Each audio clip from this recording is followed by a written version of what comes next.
ओम श्री स्वामी समर्थ। गुरुर्ब्रह्मा गुरुर्विष्णू गुरुर्देवो महेश्वरः गुरुः साक्षात् परब्रह्म तस्मै श्री गुरवे नमः।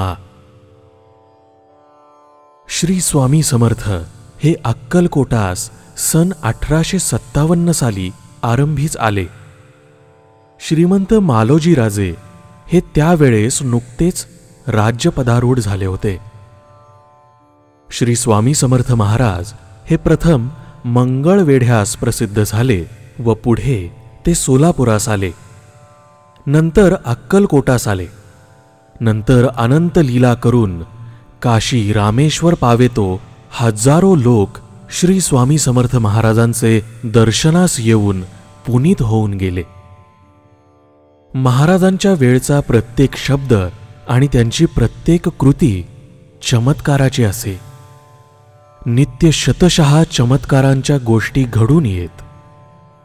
कोणी त्या गोष्टी लिहून ठेवल्या असत्या तर आज महाराजांच्या चरित्राचा भागवत महाभारतासारखा मोठा ग्रंथ झाला असता, परंतु आपल्या कमनशिबीपणामुळे महाराजांची लीला ते असताना कोणी लिहून ठेवली नाही। त्यांची साग्र लीला कोणालाही लिहिता आली नसती, कारण क्षणोक्षणी त्यांच्या लीलेत चमत्कार दृष्टीस पडे।